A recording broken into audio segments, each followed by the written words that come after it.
Okay, I just wanna thank the ones that have commented on my videos and left motivational, inspiring comments. And they don't even know my story. They don't know who I am, and I just appreciate that there's people out there that take the time to listen, understand where I'm coming from.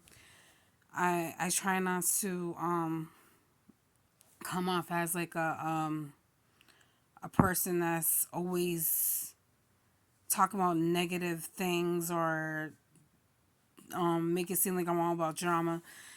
That's not the case with me. I honestly always hated drama. It just knows how to find me. I'm just, and I think it's the reason is because I was too nice to people, and and I try not to be a bitter person, and I try my very hardest to not judge people, and but I'm learning that it's okay to judge, to protect yourself because you have to be precautious for not only yourself but for your kids. If you want a better, if you want a better life for yourself and your kids, and you want to avoid putting yourself in danger, you have to make sacrifices in life. And I have learned that God has been protecting me, even though I question my faith with Him.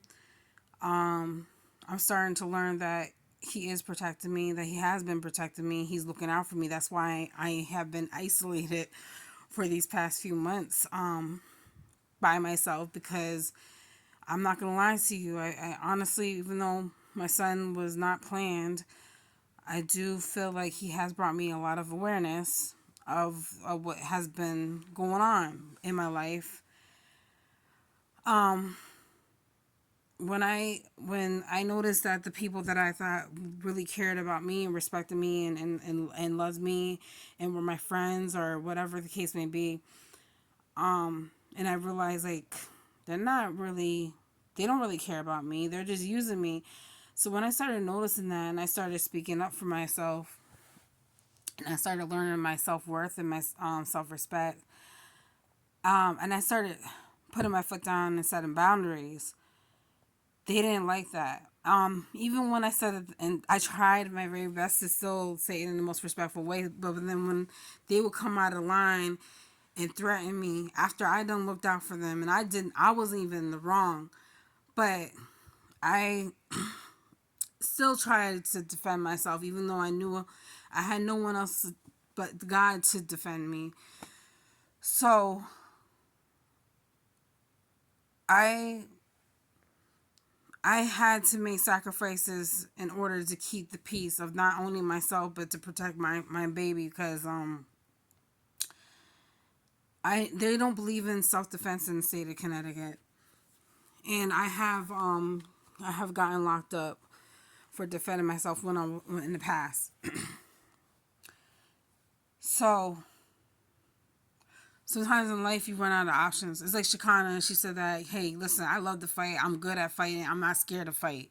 But after that last time when I got sued for defending myself, speaking up for myself, enough is enough. I'm going to have to call the cops. Sometimes you got to do what you got to do. If you don't have no one else to protect you and you putting up cameras and you don't really want to go to the route of getting a gun, but if you have to get a gun, you got to get a gun. You know what I'm saying? But if the cops ain't gonna handle it, the judge throwing out the restraining order. The judge don't care. He don't even. These judges sometimes, depending on who it is, and excuse me, depending on who the white police officer is, they really do not care about black women's safety. And I try to prevent things from escalating because I have seen it a lot throughout my lifetime. It's becoming more and more common of women of all different shades of black, unfortunately, losing their lives to men that they get involved with. And a majority of the men that's unaliving them is black men, unfortunately. And the sad thing about it is that a lot of these women try to leave paper trails. And the judge and the police disregard it. And they end up in a situation where they get unalive and the kids get unalive to this day. It's very sad. So it's like, does the cops want us to get into that situation where we try to protect ourselves and we have to, take it to a whole nother level? Is that, I don't know what it is, or do they just not care? We try so hard as people, men or women, and men can be in abusive situations too. It's not just women, but I'm focusing on the overall of the things that are the major problems here.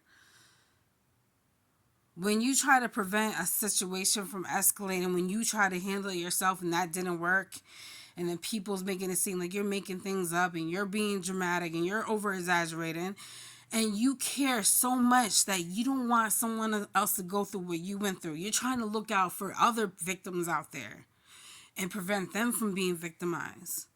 Because I'm the type of person, if I know that if I've been a victim of molestation and I have my innocence taken away from me, then I'm the type of person, I don't want nobody else to go through that. So I couldn't even imagine myself doing that to an innocent person, because I know how it feels.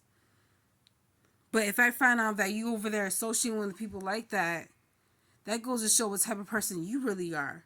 Because you want to be selfish and you want to be petty and you want to leave me for some man looking, giraffe looking bitch. All because because I don't do drugs. I barely drink. I'm not drinking now because I'm pregnant.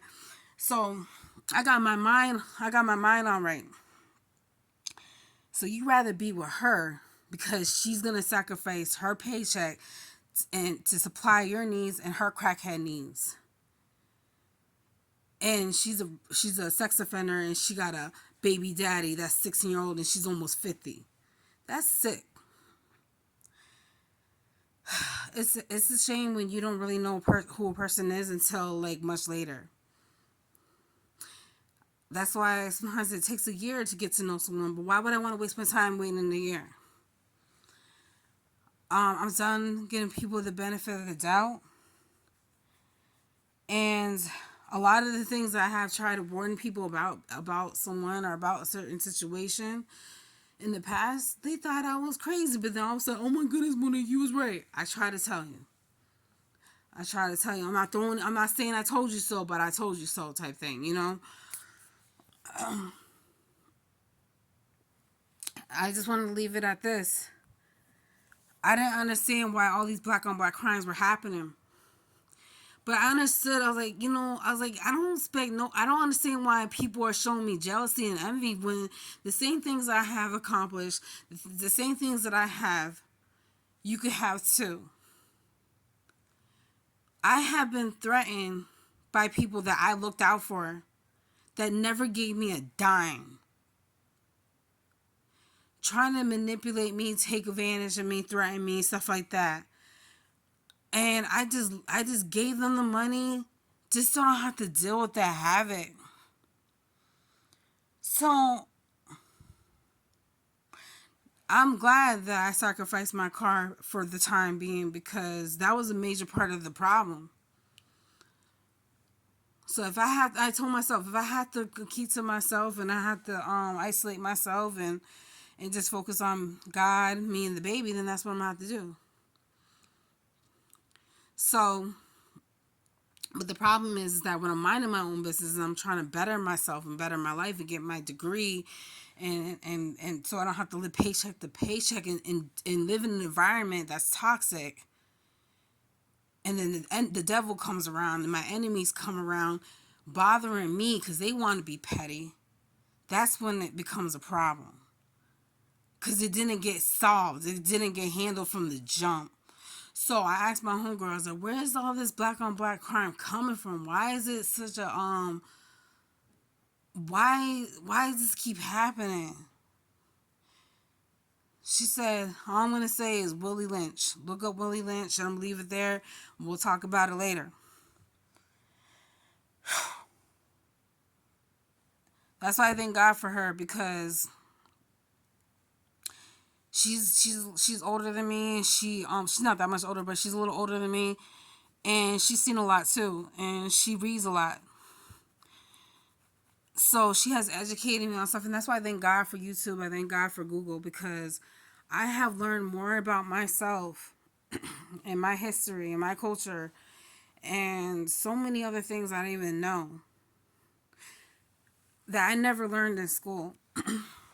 My dad, he will show me like movies and things about what black people went through and everything, but he never bashed like white people. He never bashed white people. He even had a white friend for many years, and he told me don't live with that hate and anger, even though it's hard to accept and it's hard to see. Just like try not to live with that hate and anger. So I thank God he told me that, but at the same time it's good to know where you came from, because you don't, if you don't know where you're going until you know where you've been. So I'm looking at Willie Lynch and I'm learning about all these things and everything. I'm like, whoa, we been set up through being deceived and manipulated and put against each other purposely.